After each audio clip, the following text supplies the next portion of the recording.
Lyon demain, le quart d'heure lyonnais, toute l'actualité chaque matin. Parce que Lyon demain se dessine aujourd'hui, voici l'essentiel de l'actualité. En ce mercredi, nous sommes le 17 mars. Les taux d'incidence marquent le pas dans la métropole et dans le Rhône. Le taux de positivité se stabilise également. Pour autant, notez que 30 000 contaminations ont été enregistrées hier en 24 heures sur le territoire national. Près de 50 salles sont actuellement occupées à travers la France, dont l'Opéra de Lyon et le TNP à Villeurbanne. Intermittents et étudiants réclament la réouverture des lieux culturels.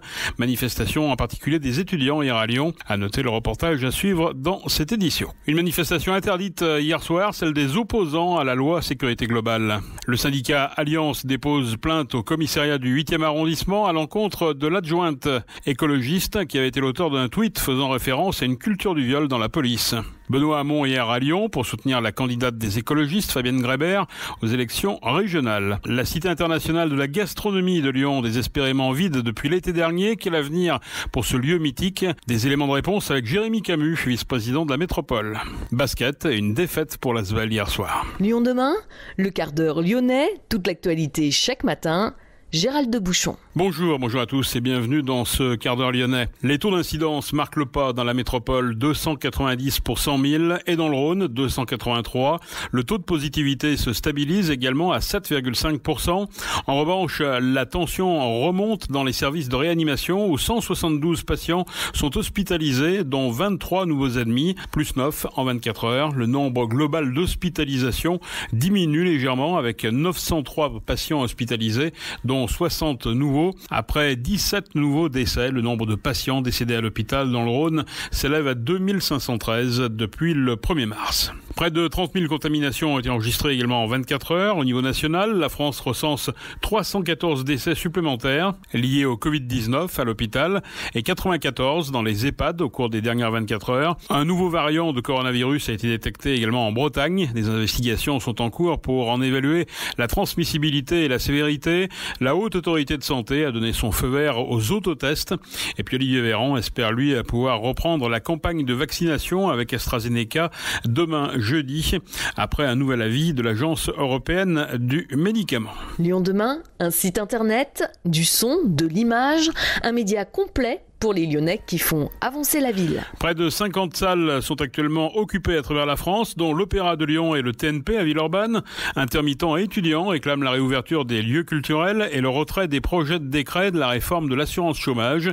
Une manifestation s'est déroulée en particulier hier à Lyon pour réclamer des mesures contre la précarité. Léo Ballery. Près de 200 étudiants lyonnais ont manifesté ce mardi au départ de la manufacture des tabacs et ce jusqu'au rectorat. Plusieurs organisations syndicales et politiques étaient présentes, tous partageant des réclamations communes.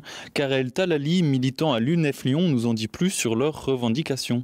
Ce qu'on attend, c'est des moyens pour que les étudiants puissent s'émanciper, puissent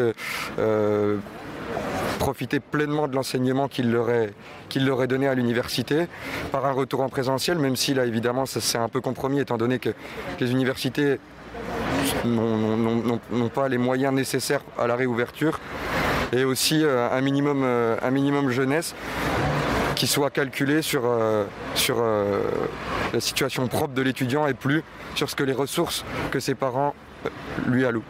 Bien que la grande majorité des manifestants étaient des étudiants, certains gilets jaunes et intermittents du spectacle se sont mêlés au cortège. L'idée de convergence des luttes était bien présente, une nécessité pour certains. Bon, évidemment, je pense qu'au final, on est tous touchés par la situation épidémique et puis par le manque de mesures que le gouvernement prend à l'égard de la culture et des jeunes qui sont les grands lésés du coronavirus.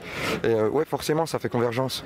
De nombreuses revendications ont été mises en avant, mais la principale pour la plupart des étudiants présents ce jour-là, c'est la question de la précarité étudiante. À ce sujet, tous expriment un sentiment d'abandon de la part des pouvoirs publics. Les manifestants affirment également leur soutien au mouvement d'occupation des lieux de culture. Pour rappel, l'Opéra de Lyon et le Théâtre national populaire de Villeurbanne sont actuellement occupés. Merci Léo. Les opposants à la loi sécurité globale appelaient à une marche au flambeau hier soir à Lyon. Depuis le palais des 24 24 colonnes. La préfecture a interdit la manifestation. L'arrêté de la préfecture met en avant les agissements illégaux et violents survenus lors de précédentes manifestations. Les organisateurs, eux, soulignent que la manifestation de samedi s'était déroulée dans le calme. En tout cas, le combat continue. Les organisateurs appellent à participer samedi aux marches Vérité et Justice dans le cadre de la journée de lutte contre le racisme et les violences policières. À Lyon, le rendez-vous a été fixé à 14h samedi, mais le lieu de la manifestation n'est toujours pas connu. Le syndicat Alliance, pour sa part, a déposé plainte au commissariat du 8e arrondissement à l'encontre de Marine Chastan. Cette adjointe écologiste à la mairie du 8e avait été l'auteur d'un tweet faisant référence à une culture du viol qui existerait au sein de la police nationale. Benoît Hamon était à Lyon hier pour soutenir la candidate des écologistes, Fabienne Grébert. Notez que Benoît Hamon est un ancien socialiste, ex-génération. Il effectue lui-même son retour en politique sur une liste écologiste en Île-de-France. Pour l'ancien ministre socialiste, Fabienne Grébert est la mieux à même d'incarner la synthèse entre écologie et justice sociale. Benoît Hamon en a profité pour viser l'actuel président de la région, Laurent Wauquiez, LR, et sa méthode épinglée dans un article de Mediapart. Selon lui, un certain nombre de jeunes pousses de la droite continuent à agir en toute impunité. Fin de citation.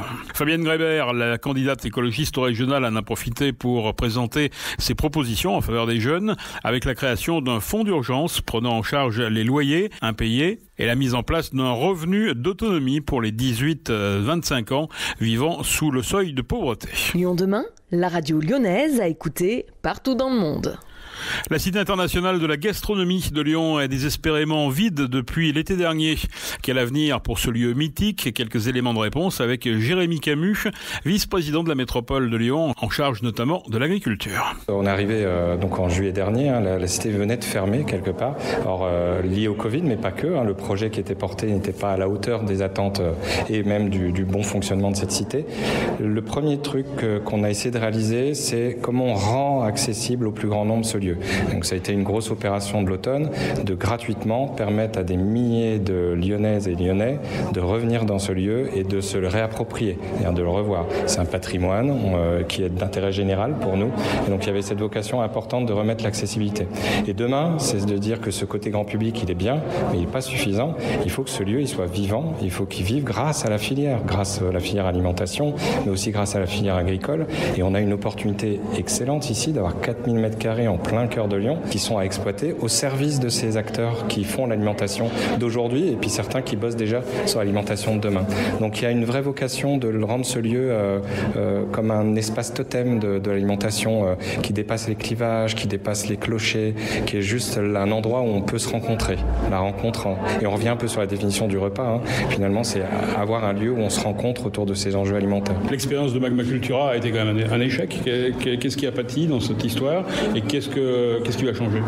Alors Magma Cultura, c'était l'acteur qui avait été en DSP, en délégation de service public. On essaye d'avoir maintenant aujourd'hui des informations parce qu'on récupère aussi des dossiers qui étaient plutôt opaques sur comment avait été choisi, sur quel projet, etc. Je pense que Magma Cultura est arrivé à un moment qui était déjà où le projet était déjà quasiment ficelé et a récupéré quelque part un projet sur lequel ils ont dû mettre leur couche à eux.